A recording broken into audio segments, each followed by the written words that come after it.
जंगल जंगल ढूंढ रहा है मृग अपनी कस्तूरी। जंगल जंगल ढूंढ रहा है मृग अपनी कस्तूरी। कितना मुश्किल है तय करना खुद से खुद की दूरी। भीतर शून्य बाहर शून्य, शून्य है चारों ओर। मैं खुद नहीं हूं मुझ में फिर भी, मैं खुद नहीं हूं मुझ में फिर भी, मैं का ही शोर। दुख का मूल कारण यही है कि मैं खुद ही नहीं हूं और मैं का ही सब तरफ शोर है। तेरा साई तुझ में ज्यों पुहपन में बास।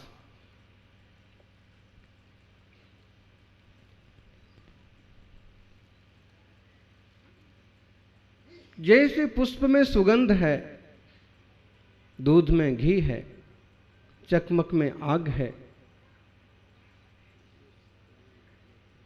दूध में घी है, ऐसे ही इस आत्मा में ही परमात्मा का वास है। आत्मा में ही सुख है, शांति है, सहजता का निवास है। फिर भी बाहर बाहर जंगल जंगल ढूंढ रहा है मृग। श्याम मृग होता है, काला मृग होता है, कस्तूरी उसकी नाभि में होती है। कस्तूरी कुंडल बसे मृग ढूंढे बन माही। ऐसे घटी घटी राम हैं दुनिया जाने नहीं। ऐसे घटी घटी प्रभु है दुनिया समझे नहीं।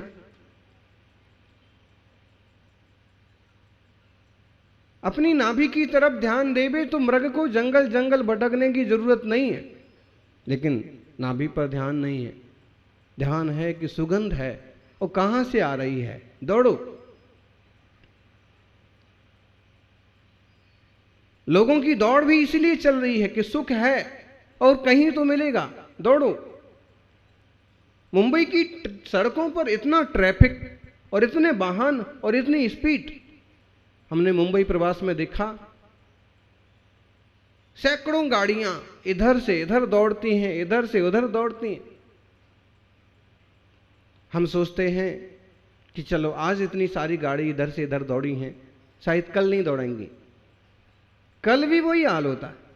जो सुबह इधर से इधर दौड़ी थी वो ही शाम को इधर से उधर दौड़ रही हैं, और जो शाम को इधर से इधर दौड़ी थी वो सुबह उधर से। मामला क्या है?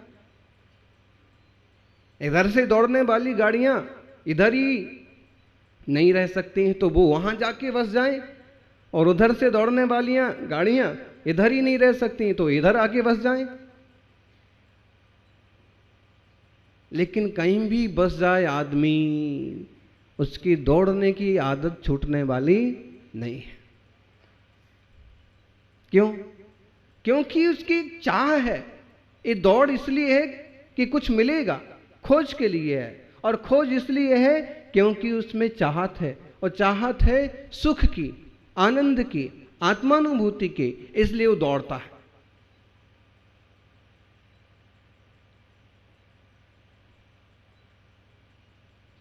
लोग धंधा करते हैं, पैसा कमाना चाहते हैं। क्यों कमाना चाहते हैं? क्योंकि पैसा आएगा, अमीर हो जाएंगे। सिर्फ अमीर होने के लिए कोई पैसा नहीं कमाता है। डॉक्टर बनना चाहते हैं, कलेक्टर बनना चाहते हैं। क्यों बनना चाहते हैं? बनने से कोई मतलब नहीं। ऑफिसर बनना चाहते हैं, व्यापारी बनना चाहते हैं। क्यों बनना चाहते हैं? बनने का यूं कोई मतलब नहीं है, लेकिन बनने के पीछे है उनकी एक सोच है कि ऐसा कुछ बनेंगे तो हम सुखी हो जाएंगे।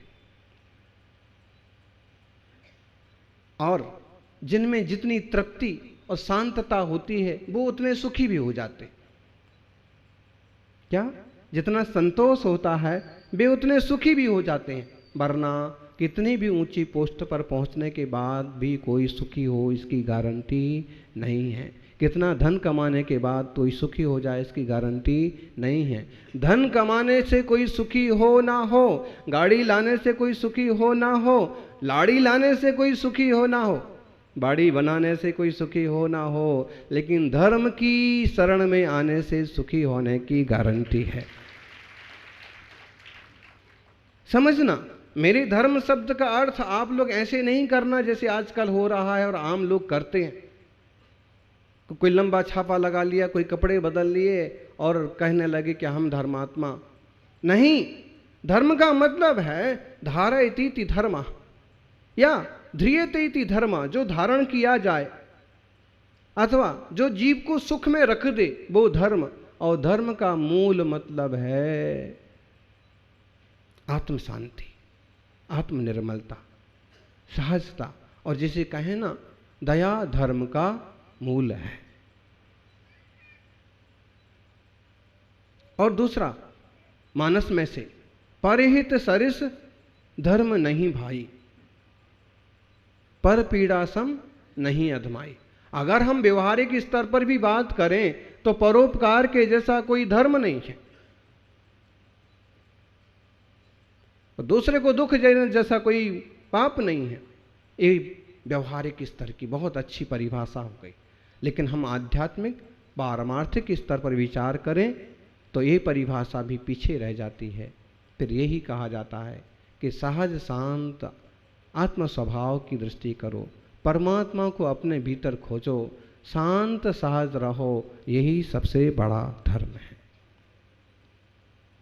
बाहर में तो धर्म की चिन्ह है, मंदिर क्या है? धर्म का चिन्ह है। ध्वज क्या है? धर्म का चिन्ह है, सिंबल है।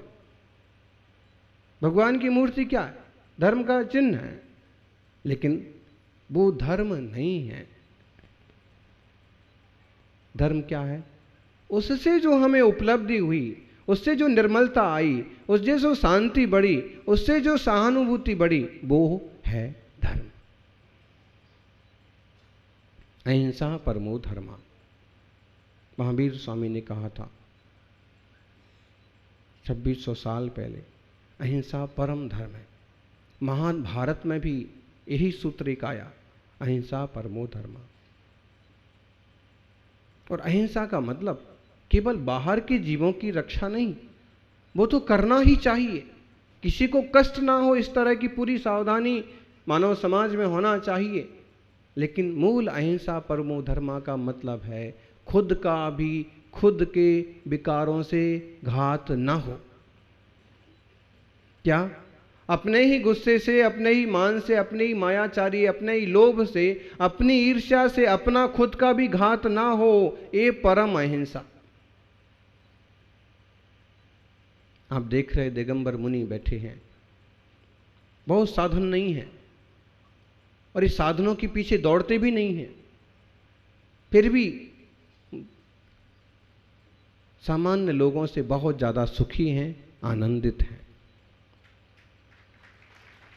कारण है बाहर की दौड़ छोड़ करके समझ में आया है कि सुख बाहर में नहीं है, साधनों में सुख नहीं है, सुख है साधना में, शांति में। इसलिए अपन बाहर की दौड़ छोड़ करके अंतर में उतरने का प्रयास करें। जंगल जंगल कितना भी ढूंढता रहे, मृग कस्तूरी मिलने वाली नहीं है। वास्तव में कितना मुश्किल है तय करना खुद से खुद की दूरी।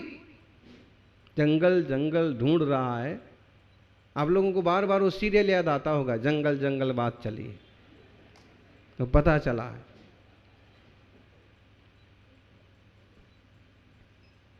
लेकिन जंगल जंगल ढूंढ रहा है, मृग अपनी कस्तूरी। कितना मुश्किल है तय करना खुद से खुद की, कितना मुश्किल है तय करना खुद से खुद की दूरी। और मुंबई से दिल्ली की दूरी तय कर लेता है, और सागर से सागवाड़ा की दूरी कर देता है तय, और जयपुर से बांसवाड़ा की दूरी तय कर लेता है। लेकिन खुद से खुद की दूरी तय करना बड़े बड़ों को भी नहीं आता। कितना मुश्किल है तय करना खुद से खुद की दूरी। और जिसने खुद से खुद की दूरी तय कर ली, मतलब अपने आप में आ गया, अपने स्वरूप में आ गया, फिर उसे कहीं दौड़ने की जरूरत नहीं। ज्ञानियों, भगवान की भक्ति, प्रभु की आराधना, संतों का सानिध्य इसलिए जरूरी है कि हमें मालूम पड़ जाए कि खुद से खुद की दूरी तय करने का तरीका क्या है। साधु संतों की जमात समाज के लिए बोझ बनती जा रही है। क्यों? क्योंकि उनको ही पता नहीं है कि रास्ता किधर से।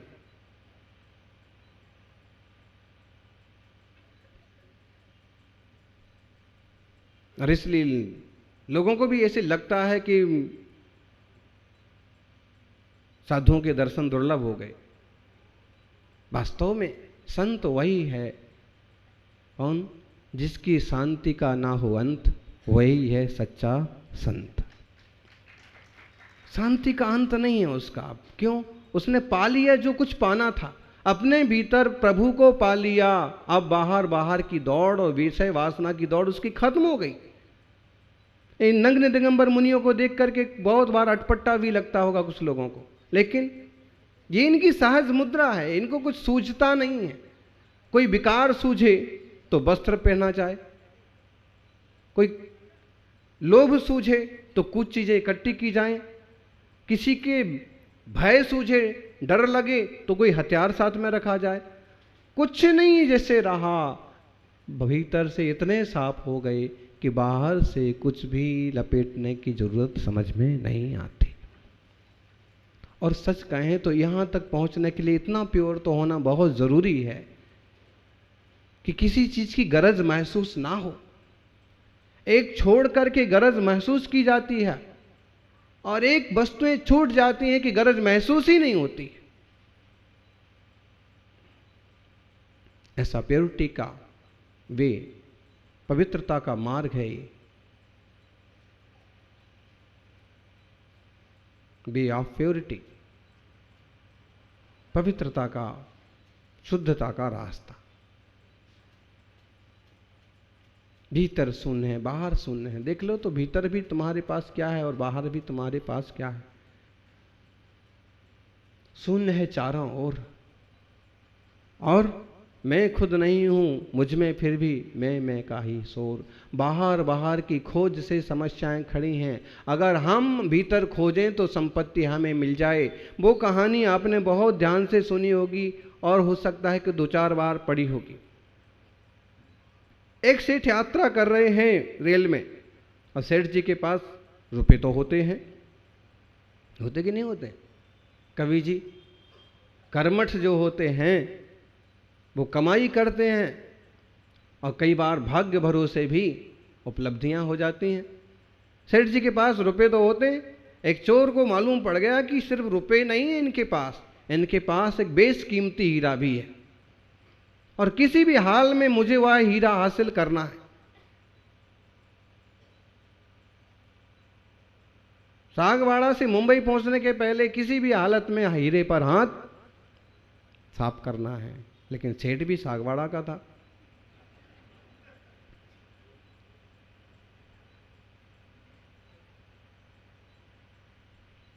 और अंदाज लग गया कि कोई तो साथ में है और लग गया कि ये व्यक्ति किसी बात पर तो नजर रखे हुए है। और जैसे ही रेल की बर्थ पर सोने की बारी आती तो क्या करते?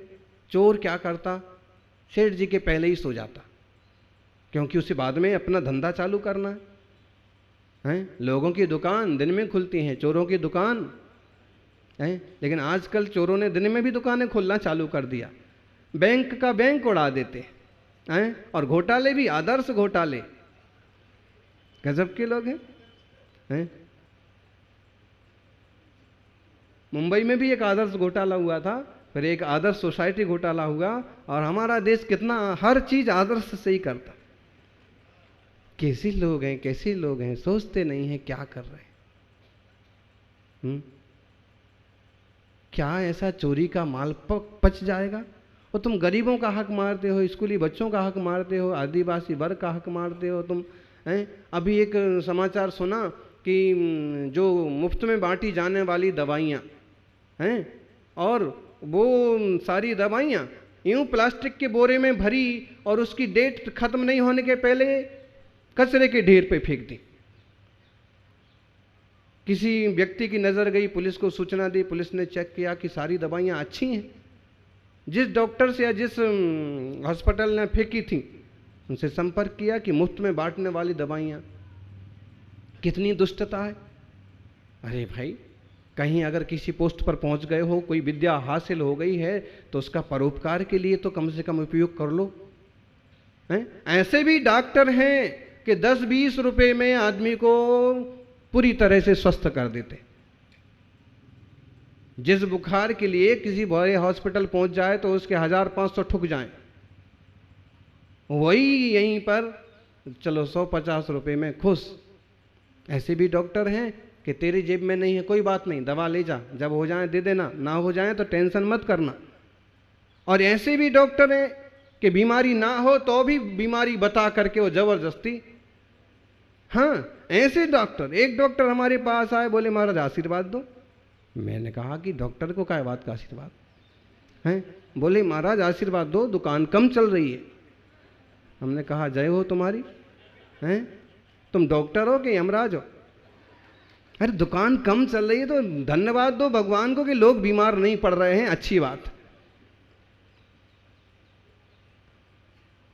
डॉक्टर साहब बैठे हैं, ऐसे हमारी बात चुभ नहीं, लेकिन हमारे कहने का आशय है कि आप अगर किसी ऐसे टीचर्स, कई गुरुजन ऐसे हैं कि बच्चों को पढ़ाना वे कुछ दे पाएँ ना दे पाएँ, बहुत लाभ हो पाए ना हो पाए, और कुछ लोग ऐसे हैं कि स्कूल में नहीं पढ़ाएंगे, सरकारी स्कूल की नौकरी का पैसा खाएंगे और यहाँ घर पर ट्यूशन लगाएंगे, और स्कूल में जो पढ़ाना वो घर पर पढ़ा के उससे पैसा वसूलेंगे, सरकार से भी ले रहे और वो सामान्य गरीब मध्यम वर्गीय बच्चों से भी वसूल रहे।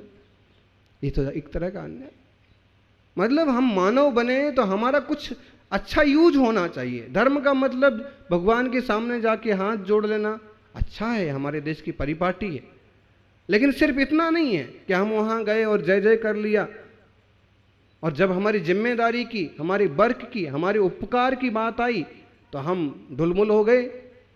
नहीं, परहित सरिस धर्म नहीं भाई। और कम से कम वे लोग तो धिक्कार के पात्र हैं जो पिछड़े निचले वर्ग के लिए भी समस्याएं खड़ी करते, बेटियों के लिए, बहुओं के लिए समस्याएं खड़ी करते। फिर सेठ जी ने अपना सामान बांधा और अपना हीरा भी लिया, पोटली अच्छे से संभाल के रखी,